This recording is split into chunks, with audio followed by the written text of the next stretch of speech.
ఇప్పుడు టెక్నాలజీ చాలా అభివృద్ధి చెందింది. ఒకేసారి రాకెట్ ద్వారా వందల ఉపగ్రహాలను అంతరిక్షంలోనికి ప్రవేశపెట్టగలరు. అయితే ఇంత అభివృద్ధి సాధించిన మానవ మేధస్సుకు అంతుచిక్కని విషయాలు చాలానే ఉన్నాయని అంటున్నారు మేధావులు. వాటిలో కొన్నింటిని చూస్తే కొన్ని వేల సంవత్సరాల క్రితం నిర్మించిన అద్భుతమైన కట్టడాలను, వాటి ఇంజనీరింగ్ నైపుణ్యాలను చూస్తే నేటి శాస్త్రవేత్తలకే అంతుచిక్కని ప్రశ్నలు ఎన్నో. ఇలాంటి నిర్మాణాలు మానవులు నిర్మించారంటే అది నమ్మేలా లేదని, దేవతలు గాని అపరశక్తి సంపన్నులుగా ఉన్న మానవాతీత శక్తులు గాని వీటిని నిర్మించి ఉంటారని మేధావులు అంటూ ఉంటారు. అలాంటి అద్భుత కట్టడాల గురించి ఇప్పుడు మనం తెలుసుకుందాం. భారతీయ ఇంజనీరింగ్ నైపుణ్యానికి భారతీయ శిల్పకళా సంపద తిరుగులేని నిదర్శనం. అందులో ప్రముఖమైంది ఎల్లోరా గుహలు. ఎల్లోరా గుహల్లోని 16వ గుహలో నిర్మించిన కైలాస దేవాలయం చాలా అద్భుతమైంది. మహారాష్ట్రలో ఔరంగాబాద్కు 29 కిలోమీటర్ల దూరంలో ఉన్న ఎల్లోరా గుహలోని కైలాస దేవాలయం ప్రత్యేకతలు అన్నీ ఇన్ని కావు. ప్రపంచంలోనే అతిపెద్ద శిల్పకళాఖండం ఇది. అంతకన్నా గొప్ప విషయం ఏంటంటే ఒక పర్వతాన్ని పైనుంచి కిందకు చెక్కుతూ ఓ అద్భుత దేవాలయ సముదాయాన్ని ఆవిష్కరించారు. ఆ దేవాలయం కూడా ఆషామాషిది కాదు. అణువణువున భారతీయ శిల్పకళా నైపుణ్యం ఉట్టిపడుతూ ఉంటుంది. కళ్ళు చెదిరే శిల్పాలు అలనాటి వైభవాన్ని నేటికి మనతో చెప్తున్నట్లే చూస్తూ ఉంటాయి. రాష్ట్రకూటుల హయాంలో నిర్మించిన ఈ అద్భుత దేవాలయాన్ని వీక్షించిన విదేశీ శిల్పులు, ఇంజనీరింగ్ మేధావులు కూడా వేల సంవత్సరాల క్రితం నాటి భారతీయ శిల్పకళను చూసి నమ్మలేక నోళ్లు వెళ్లబెట్టేశారు. 8వ శతాబ్దంలో దీన్ని నిర్మించారు. దేవాలయ ఫలకాలపై ఉన్న శాసనాల ఆధారంగా దీని నిర్మాణం 756లో ఆరంభమైంది. 774లో పూర్తయిందని తెలుస్తోంది. అంటే 18 సంవత్సరాల కాలంలో దీన్ని నిర్మించారన్నమాట. ఈ లెక్క చూసే ప్రపంచ ఇంజనీరింగ్ మేధావుల మెదళ్లు ఒక్కసారిగా షాక్కి గురయ్యాయి. నేటి సాంకేతిక పరిజ్ఞానం లేదప్పుడు. రాతిని కట్ చేయడానికి ఇప్పుడున్న అత్యాధునిక సాంకేతిక పరికరాలు నాడు లేవు. భారీ బరువులను మోసేందుకు క్రేన్లు లేవు. అలాంటి రోజుల్లో ఒక పర్వతాన్ని ఇంత అద్భుతంగా చెక్కడమే ఓ మాయ అనుకుంటే ఆ మాయని కేవలం 18 సంవత్సరాల్లో చేయడం అసాధ్యమేనన్నది ఇంజనీరింగ్ నిపుణుల వాదన. ఒకదానిపై మరొకటి చొప్పున రాళ్లను పేర్చుకుంటూ కట్టిన దేవాలయం కాదిది. ఒక పెద్ద పర్వతాన్ని పైనుండి చెక్కుకుంటూ వచ్చారు. అది కూడా ఆనాడు అందుబాటులో ఉన్న సుత్తి, ఉలి వంటి అతి సామాన్యమైన సాధనాలతోనే. ఆ పర్వతాన్ని చెక్కేటప్పుడే దాని నమూనాను వారి మనసులో ముద్రించుకుంటారు.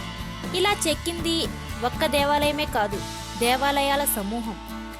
పెద్ద భవంతులను కలుపుతూ మధ్యలో వంతెనలు, దేవాలయం మొత్తం పైనుండి క్రింద వరకు అద్భుత శిల్పాలు, ప్రాణమున్న చిత్రాల అనే విధంగా అతి సుందర దృశ్యాలు ఇక్కడ అనేకం చెక్కారు.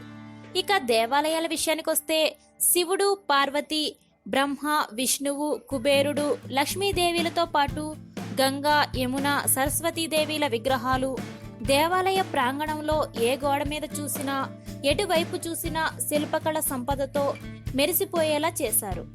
రావణుడు కైలాస పర్వతాన్ని పైకి ఎత్తే అద్భుత సన్నివేశాన్ని కళ్ళు చెదిరేలా కళ్ల ముందు ఆవిష్కరింపచేశారు అంటే అతిశయోక్తి కాదు. ఇక దేవాలయం పైభాగం విషయానికొస్తే పై భాగంలో 4 సింహాల విగ్రహాలు చెక్కారు. ఇదో రహస్య సంకేతం. వేల సంవత్సరాల క్రితం కట్టిన ఈ దేవాలయంలో నీటిపారుదల వ్యవస్థ, అద్భుతమైన డ్రైనేజీ వ్యవస్థతో పాటు రహస్య మార్గాలు ఉన్నాయి. ఇంకో ముఖ్య విశేషం దేవాలయ సమూహాలపైకి వెళ్లేందుకు నిర్మించిన మెట్ల మార్గం. నీటి ఆర్కిటెక్ట్లు కలలో కూడా ఊహించలేని డిజైన్ ఇది. లేటెస్ట్ టెక్నాలజీ అందుబాటులో ఉన్న ఇప్పటి ఇంజనీర్లు కూడా కట్టడానికి జంకే నిర్మాణ అద్భుతం ఇది. ఇవన్నీ ఒక ఎత్తైతే అసలు ఈ నిర్మాణాన్ని ఎలా పూర్తి చేశారా అన్నదే ఇప్పటికీ అంతుచిక్కని మిస్టరీ. 18 సంవత్సరాల్లోనే దీని నిర్మాణం పూర్తయిందంటే ప్రతి ఏటా 22,222 టన్నుల రాతి వ్యర్థాలను తొలగించారన్నమాట. అంటే రోజుకి 60 టన్నులు తొలగించారు. రోజుకి 12 గంటల పాటు పనిచేశారని అనుకుంటే ప్రతి గంటకి 5 టన్నులు తొలగించాలి.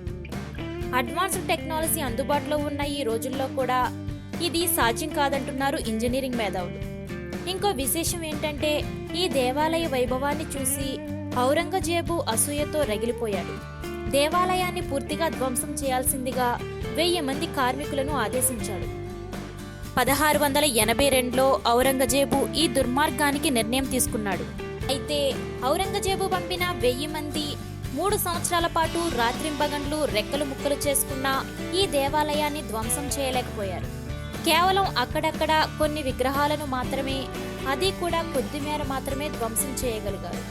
3 ఏళ్ల పాటు శ్రమించిన దీన్ని ఏమీ చేయలేకపోవడంతో వాడు చేతులెత్తేసి వెళ్లిపోయారు.